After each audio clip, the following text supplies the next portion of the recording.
Hey everyone, there are several ways that we can submit a request to our service response group, and that is we can either go into sso.csulb.edu, and then once you authenticate, you can use the Beach Building Services chiclet.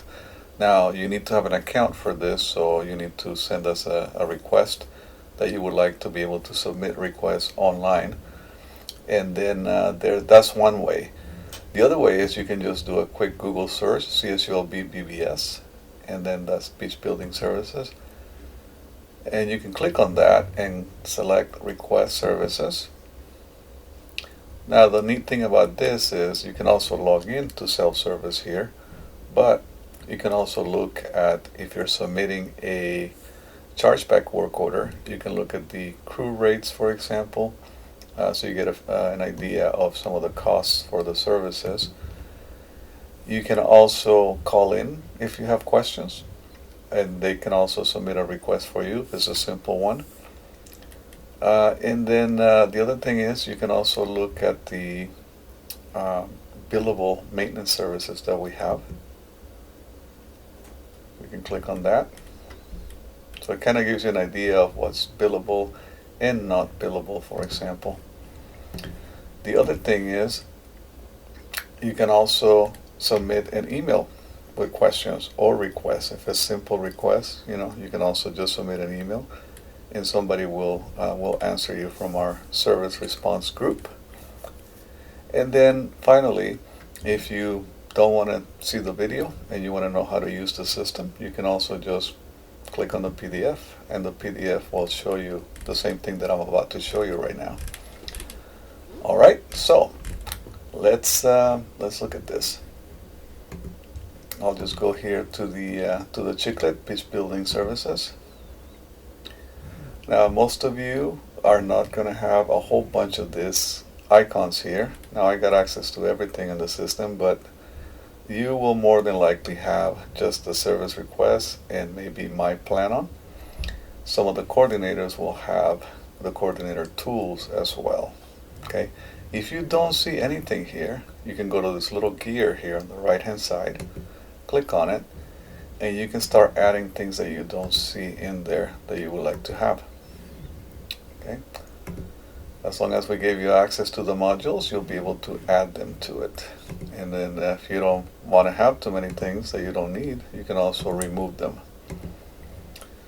Now, most of the common services that we get are things like, lights out, it's too hot, too cold, those kinds of things. Those are all non-charge type of orders. So, for example, you have a leaky faucet. You can click on this icon. It'll pre-fill most of the fields for you already. If you're submitting on behalf of somebody else, you can also submit their information here. You can either start typing their ID number, or you can just search for their last name, for example. So let's say I'll find out Stephen Trarig. Let's say that he's submitting the request, and you can select the property, which will be the building.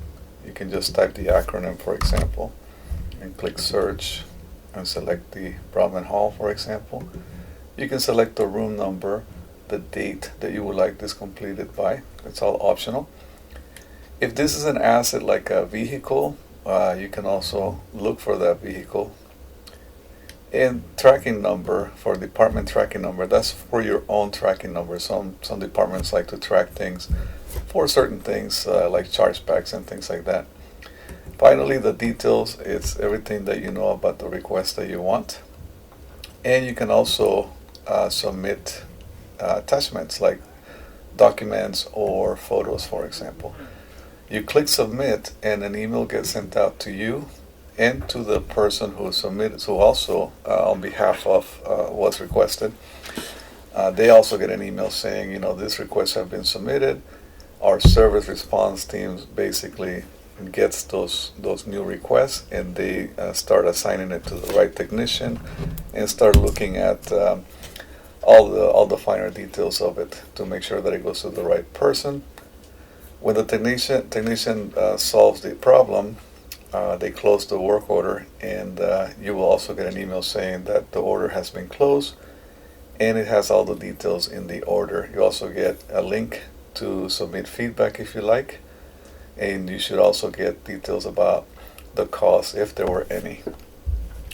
So those are the basic ones. Now within these icons, there's also the options to select a custom request for chargeback or a custom request for no charge. So let's say a custom request for chargeback. You can click on it. Now the options here that are different than the other ones is that now you have a speed chart field. You should enter the correct speed chart here so that we know where to charge this work to. You can also select the department tracking number like in the other one. So everything should be the same as the regular work orders, the standard work orders and the not charge, and the only difference being the speed chart here that you need to submit.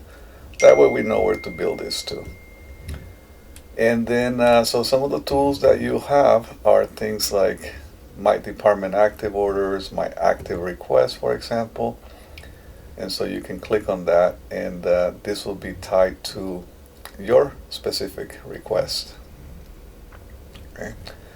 Now you can do a little bit, if you have a lot of requests, you can do searches for very specific things like your own department tracking, the buildings that you did, or by the work order number, for example.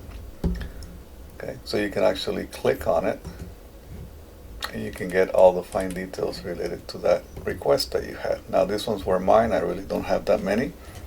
But you can also click on the completed request. So like this one, run conduit. Right, you can see the material cost, labor cost, speed chart that was used, if it was used. You could also look at the any attachments that you had in there. So all the finer details that you can think of should be here.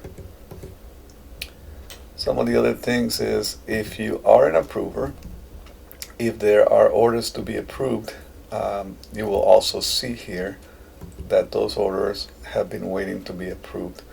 If you are the approver, you can approve them right here, or you can reject them. So you get a cost, and based on the cost you can say yes, I approve that or not. Once you approve them, the status changes at the back end, and our technicians know that it's approved so they can start the work. Now buildings and spaces, this is just if you want to know the layout of some of the buildings, for example. You can just type an acronym here. And if we have a layout, you should be able to see it. Not as big, but it gives you a little bit of an idea. You can print it. Okay. You can also look for your department active request, right? And you can open those requests, for example, and you can see what people have submitted for your department. If you're a coordinator, you have a lot more options. So we can talk about those tools in another video because they go into more in depth. But most people will just need my Planon and the service request. That's about it.